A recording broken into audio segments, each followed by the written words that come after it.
So this shooter apparently was working with the CIA, maybe, which is pretty fucking crazy. We begin with Madeline Rivera, who is live in Washington, D.C., with the very latest on the tragedy that is rocking our nation's capital. Hi, Maddie. Hi, good morning, Carly. The president sharing the sad news that 20-year-old Sarah Beckstrom has passed away after an alleged gunman ambushed her and another Guard member on Wednesday. Just seconds before I went on, right now, I heard that Sarah Beckstrom of West Virginia, one of the guardsmen that we're talking about, highly respected, young, magnificent person, started service in June of 2023, outstanding in every way. She's just passed away. She's no longer with us. She's looking down at us right now. The young man is fighting for his life. He's in very bad shape. He's fighting for his life. The family of 24-year-old Andrew Wolf is asking for prayers. The death of Beckstrom means the suspect, 29-year-old Ramanullah Lakhanwal, will likely face upgraded charges. I would hope so. Here's the U.S. Attorney for D.C., Janine Pirro, talking about that. Thank God. We are praying that they survive and that the highest charge will not have to be murder in the first degree. Well, but one make of them no is. mistake, if they do not, that will certainly be the charge. Well, yeah. I mean, fucking obviously. Lakhanwal came into the U.S. in 2021. He was granted So he came in 2021. asylum this spring. The administration is... Why the fuck did he give him asylum? How the fuck do you let somebody in the country for 4 fucking years? He's from Afghanistan. Why the fuck is he even here? Isn't this annoying? This is so fucking annoying. So we've got another nutball in the country for no fucking reason. He's a CIA informant. Oh, okay. calling into question the vetting process for Afghan refugees. But what, I can't call him on the fucking phone? What, he's got to live in fucking Washington, D.C.? What, they don't have phones in Afghanistan? Just call him up. He doesn't have to live here. Well, worked with the CIA in Kandahar, Afghanistan, serving in an elite counterterrorism unit operated by the agency. Wait, what the fuck? Into question the vetting process. He was granted asylum this spring. The administration is calling into question the vetting process for Afghan refugees. But Lakhanwal worked with the CIA in Kandahar, Afghanistan, serving... So he worked with the CIA in Afghanistan, okay. ...in an elite counterterrorism unit operated by the agency. As a member of the Zero Unit, he would have gone through a vigorous screening process. Afghan evac says that includes biometric screening, biographic checks, and in-person So what the interviews. fuck happened? Still, the president is doubling down, saying, I will permanently pause migration from all third world countries to allow the U.S. system to fully recover. Thank God. Terminate all of the millions of Biden illegal admissions, including those signed by PTSD? sleeping Joe That could Biden's have been it. You're autopen, right. and remove anyone who is not a net True. asset to the United States. Thank The God. president says he will be ending federal benefits for non-citizens, denaturalizing migrants who he says undermine domestic tranquility, and deport any foreign national who poses a security risk. I just can't see how anybody would be against that. I really can't. Like, why would we import people that are causing problems? It's just such an insane, crazy thing to even assume. Carly. Okay, Matt Rivera, live for us in Washington. Maddie, thank you. It's not PTSD, Let's it's bring in defense former pro? Assistant I don't FBI know. Director Chris Swecker. Chris, thank you. Denaturalizing is crazy? I don't think it is at all. Like, somebody comes into the country, they're causing a bunch of problems. Like, why should we let them stay? Like, why is it that America should let somebody stay in the country that's causing a bunch of problems? Doesn't make sense. So much for joining us as we talk about this tragic turn of events. And Morning, obviously, Carly. there are a lot of questions when it comes to this suspect who, as Maddie was just laying out, worked for this CIA-backed military unit during the war in Afghanistan and was living in Washington State with his wife and 5 children. So he had a family unit. He was not That's a loner. A lot of questions over why and how this could have happened. When you look at his background, what do you think? Well, let's start with the premise that Afghanistan in the post-Biden withdrawal era is a terrorist haven. I mean, Al-Qaeda's still there, ISIS is still there. Yeah, and we would have never had this clown in the country if y'all didn't go in there and try to play fucking musical chairs with who's running Afghanistan. Y'all spent 20 years there replacing the Taliban with the Taliban, and we apparently got a few of them here, and now he's going out shooting people. What a waste of fucking time and money. Can you believe that? Jesus. There's actually battling it out in and around the area where this shooter came from.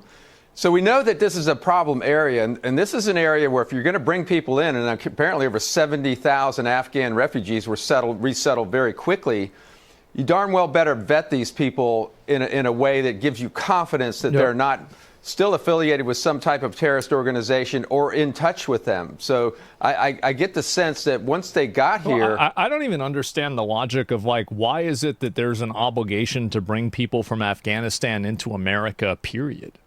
Why is this even being discussed at all? Like, that's what's crazy to me, that, like, people are even talking about this in any regard. Because, like, to me, like, why the fuck are they here to begin with? Like, I don't think America has any fucking obligation or, you know, like, need to import a bunch of people from fucking Afghanistan. Like, what is this? It's crazy to me. There wasn't a whole lot of other vetting or monitoring that took place after they got here. And, you know, here's a guy that was settled in Washington State with his 5 kids, was given the asylum and shelter of this country and all the rights and all the privileges. And look what he does, a heartbreaking loss of this young National Guardsman who... somebody that goes out and they shoot 2 people like this is probably, like, he probably did have his brain microwaved by some bullshit, right? Whether this was microwaved by the CIA or PTSD, like, a normal person of a sound mind doesn't go out and just randomly shoot a woman in the head. Like, obviously something went wrong there. Like, he's nuts. Or Islam, I don't know about that. I mean, like, there's plenty of people, like, if your religion causes you to become a psychopathic murderer that just shoots people in the head, then, yeah, you're mentally ill, right? I mean, of course. A patriot from the state of West Virginia, volunteered to work in the district. So this is going to cause a real hard look at this asylum program and others, I understand, and that's one positive thing. There shouldn't be any asylum program. We shouldn't be giving anybody asylum. We have people here that don't have houses. Why are we dealing and trying to micromanage, people that are living on the other side of the world coming into our country and receiving benefits when we don't even have our own taxpayers taken care of? Like, why would we give anybody asylum? Like, what are we talking about? Like, giving people asylum from what? Like, why don't we give people here asylum from homelessness? Why don't we give them asylum from poverty? Like, what are we doing thinking about some random fucking person on the other side of the world? Like, this is like, in my opinion, this is just like such a stupid fucking way of deciding things and making decisions. It's crazy. What the fuck are we doing? Because you bombed their country? So what? So if we bomb their country, then we have like this moral obligation to invite in all of their people forever? Fuck that. Who decided that? That sounds like bullshit to me. That's not something that I'd be in favor of. I didn't agree to that. No.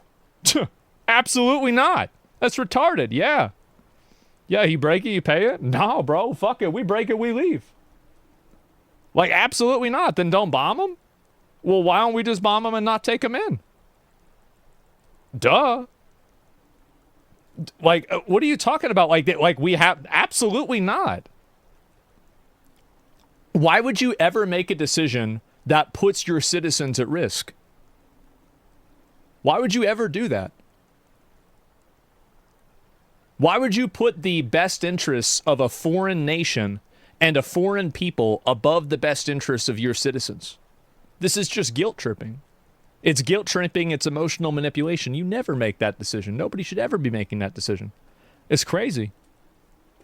There's no divine universal law that says so. Absolutely. Why would you bomb a foreign nation? Who the fuck cares? Like, whether they bombed it or not has nothing to do with how I would make that decision. And anybody that would make a decision based off if we bomb that is putting their own citizens at risk for no reason. Ultimately, doing what you think is like the good thing for one person is sometimes the bad thing for somebody else. So 9/11 is justified? Why would 9/11 be justified? That doesn't even make sense. Yeah, liberals and their suicidal empathy. It's just crazy, bro. Like, yeah. Like, absolutely not. If we bomb them, we have no obligation to take in their refugees. If we bomb them, we have no obligation to take in their fucking, their migrants. What a retarded take. Absolutely not. Well, on that note, a lot has transpired overnight when it comes to vetting and immigration. And the president had previously said that there would be a review of all asylum cases and green cards issued under President Biden. And now it's been announced that there's going to be a permanent pause on immigration from what the administration is describing third world countries. I mean, this announcement is obviously going to be met with some criticism from certain members of Congress and elected leaders. But what do you think? Is a pause in immigration what is needed to make sure that something like this doesn't happen again? It's going to happen again because people are crazy. There's 300 million people in the country, and there's one of them that's going to be nuts. It's going to happen again, and there's nothing you can really do to stop it.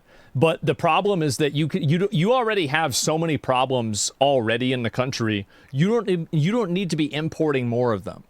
That's the big problem. That's the difference. Don't need to be importing any of this. CIA informants, they have a reputation, those informants to trust. The informants should be U.S. soldiers. That's why they're doing it, probably.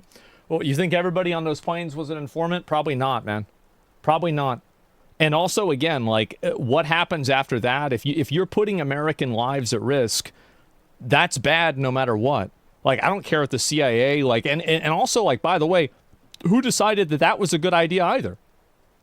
So, like, because you made one bad decision, now you have to make another bad decision. Fuck that. At a certain point, you got to stop making bad decisions. I don't think it's a bad thing at all. I mean, Trump did this in his first administration. He met with a lot of criticism. That doesn't stop him. I think it's needed. I mean, during the Biden administration, 17, 18 million people came to this country, most of them illegally, without vetting. We got all the gotaways. So it's impossible that terrorists and terrorist organizations have not infiltrated into the United States. So, yeah, I think it's a good time to pause and get caught up on these people. You know, many of them, I'm not saying all of them, but many of them are criminals or would-be terrorists coming from countries that you can't vet. What do you think the logic is? You're going to go into a country, bomb the fuck out of it, then bring the people over to your country. You really think that's not going to cause problems? Like, what a dumb thing to think. What a dumb, delusional thing to believe. Oh, my God. It drives me crazy.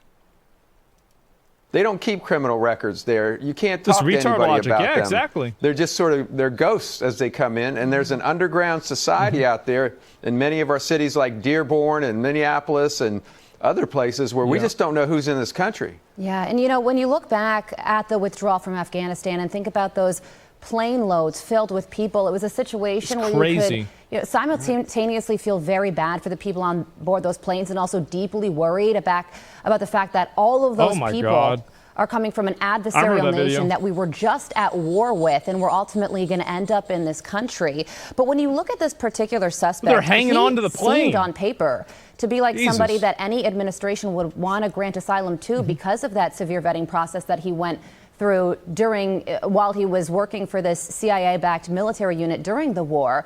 So could this have been prevented? I mean, anything that's predictable is preventable. You know, I'm saying it's right, but they brought over because they informed against Taliban, but so safety was compromised when Kabul fell, I think. At the end of the day, number one, we shouldn't have even been over there to begin with.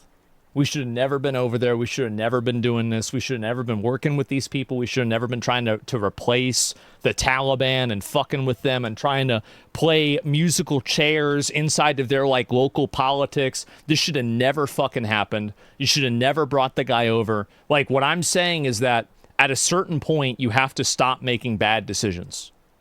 And you have to eventually make a decision that is in the best interest of the people that are in your country, rather than just going and making decisions because you think this is the right thing to do or this is what's fair. Eventually, some things aren't necessarily fair. And that's true. It's not necessarily fair. But is it better to be unfair to a random person in Afghanistan, or is it better to be unfair to an American? Well, I'll tell you, I'd rather be unfair to somebody in Afghanistan because I'm a fucking American and I think that we should take care of our people first. It's just that simple. There you go. And you can say that's a bad thing, but I bet you probably want somebody that thinks like me that's making decisions for you. There it is. We should always be making the best decisions for our citizens. Yeah, put them right over the border. Exactly. Give a shit about Afghanistan. Yeah, exactly. Like, I mean, and I might not sound good, but like, I think it's true. That's the way you should always make decisions. Better to be unfair, unapologetic, and safe, and also import Brazilians. You've been saying that a lot. Maybe some of the girls. And in this case, I think it is predictable that someone that came from a terrorist hotbed country, no matter, and I'm a little skeptical of the level of vetting itself because, where are the records? I mean, in Afghanistan. That's true, too, because, like, they said that they vetted this guy, but, like, is it really true that they vetted this guy? There's a good chance that maybe they didn't really. And there's nothing to look at. And, he did serve with a unit backed by the CIA. But I'm just very skeptical of the level of vetting and in particular the follow-up that took place after they got here. Yeah. Who are they in touch with? They should be like a parolee. They ought to check in about once a month and get updated. Yeah, I mean, if somebody is an informant that used to be dealing with the Taliban or some other shit, and you're not keeping tabs on that person after you import them into America, and you know that they were doing that, and they come from Afghanistan, a place that your country was like in a war with for years, like really, you're like, what are you doing? What are you doing? How many administrations have been involved in issues that not really need any U.S. meddling? Well, regardless of whether the U.S. is meddling in it or not, we don't need to be taking the people that come from that and then bringing them here. That's the difference. On what's going on with them. Now, I'm not, maybe that this person escaped any type of ground radar, if you will. But I think we're going to find, like every other mass shooter in this country, that's conducted an act like this, that they were flashing red and nobody said anything about it. That's a great point, Chris. And, we don't know what exactly went wrong, but something certainly did. And when you think about these two victims, Sarah Beckstrom, she was just 20 years old, which means that she was just 15 or 16 years old during the withdrawal from Afghanistan. I mean, she was a kid. She was just a teenager when that took place. And when you think about Andrew Wolf, he played varsity is irresponsible? baseball in high school, and his friends are describing him as genuinely one of the nicest people you could ever meet. Sure. Just really quickly as we wrap things up here, your reflections on these two individuals and the type of person it takes to go into the National Guard and serve our nation in this way. Yeah, I served alongside them in Iraq in 2003. The young lady was from an MP unit. She was trained as an MP. I think people are misunderstanding your take as criticism on the foreign countries. It's really criticism to your own government making bad decisions. Well, it's both, right? So, like, basically, I don't think that we should be going and playing politics in other countries and trying to fuck with them. Like, if you want to do a regime change or something like that, you get in, you change it, you get out. That's it. But, like, you don't go and sit there and try to fucking micromanage them for 10 years or for 20 years. That's crazy. And so, and I don't even necessarily agree with that in all cases. I think most cases I don't. But, like, in general... But, like, after that, like, that has nothing to do with how you bring people into your country, right? Because, like, even if you think that, like, to me, again, it's about a matter of, like, obligation.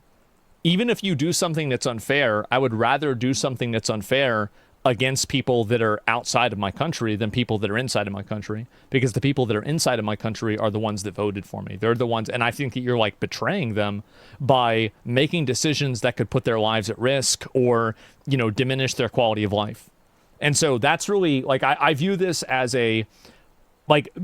making leadership decisions because it makes you feel good. I consider to be a very big betrayal of the obligation of leadership. And so if you're not doing that and making decisions in the best interest of the people that voted for you, I think that you're effectively betraying them and you're being a bad leader. The question remains, how much illegal immigration benefited America in the last 4 years? It's probably benefited some things, but negatively affected other people. Like, I would say that there's a good chance that illegal immigration increased the GDP, but it actually decreased the quality of life for working class and average Americans. So, like, for example...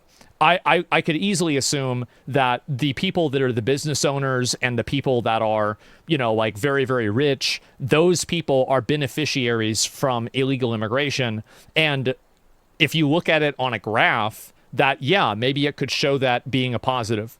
But like what that doesn't show is the amount of people that were displaced from their job. Their income was diminished because now they're competing with somebody who was going to work for $5 under the table. So even if you work just as hard as this other person will get the job instead of you because they can be paid a lot less. And they're being paid under minimum wage. And there's other things that the people don't have to worry about. Mass migration decreases GDP per capita. What I'm saying is, even if it didn't, the GDP is not an indicator of the average lifestyle of a person in that country. Like, for example, there's tons of people that, maybe like 10 years ago had a better life. They had a better quality of living, even though the GDP was a lot lower. So you should never look at the stock market or the GDP as some sort of like baseline for what an average person is experiencing. And I think that that's the disconnect, is that people look at these graphs and they look at these statistics, but they don't look at the individual people that are actually being displaced by illegal migration. And you don't look at the individuals that are competing now for housing, cars, education, and everything else with people in the country that shouldn't even be there in the first place. Meanwhile, the people that are the business owners, billionaires, millionaires, multimillionaires that are making money off the backs of these illegal migrants, they're the ones that are the real beneficiaries. So the truth is that your enemies aren't really the illegal aliens that are in the country. Like, obviously you have to remove them and their problems, but the real enemy is the people that are creating the carrot on the stick that gets all of them to come to the country. Like, they're the ones that are the real bad actors, because they're the ones that really benefit from it more than anybody else. And they're selling you out. That's what and I the think. other young man, I mean, he's 4 years older than my grandson. I can't imagine the heartbreak of this loss. And it takes a special kind of patriot from places like West Virginia, the heartland of America, that volunteer for military service these days. They want to go help others. They want to do something meaningful and serve their country. God bless them. I think there's a special place, up there in heaven for her. Yeah. And I think this whole nation needs to get behind, what they're trying to do in our nation's capital, the one place where we ought to be safe. Heartbreak is most certainly the correct word. Person, We're right? a nation in mourning right now, and I just hope that these two families feel that as we all grieve together. Former Assistant FBI Director Chris Wecker, we thank you so much for joining us. Yeah, the CIA needs to explain. Like, they got to I'm figure Steve out Ducey. they got to figure out who the fuck is in there making these decisions. I'll tell you that. They really do. Thanks for explaining. Yeah, I try to, right? Because a lot of people, I don't think that they really understand the cause and effect that stuff like that has. And I think that's the reason why some people think that, it's not that big of a deal. It's because that it's not necessarily affecting them directly, and they don't see the abstract negative effect that it has. These people come over with severe mental health issues and they go untreated and end up going crazy. How do billionaires profit from illegals? They're being audited and looked into far stricter than little and middle class businesses. Remember the plumber with 200 illegals, maybe millionaires, but big boys are under the eye. Well, it's simple. They profit from it as an abstraction. So, like, for example, Amazon's a great example of this, is that Amazon has had a bunch of illegals that they've found working at Amazon warehouses. So does Jeff Bezos directly benefit from it? No, but there's a downstream effect that having these people in the country creates that's beneficial for him, and it's a net benefit for him. So just because his own personal taxes don't reflect that he's hiring illegals, that doesn't mean that the companies that they own don't make individual decisions that involve benefiting from illegal labor. You see what I'm saying about how it's not a cause and effect. It's like a cause and effect and a cause and effect and a cause and effect and a cause and effect. And that far down the line, then you actually have the change that happens.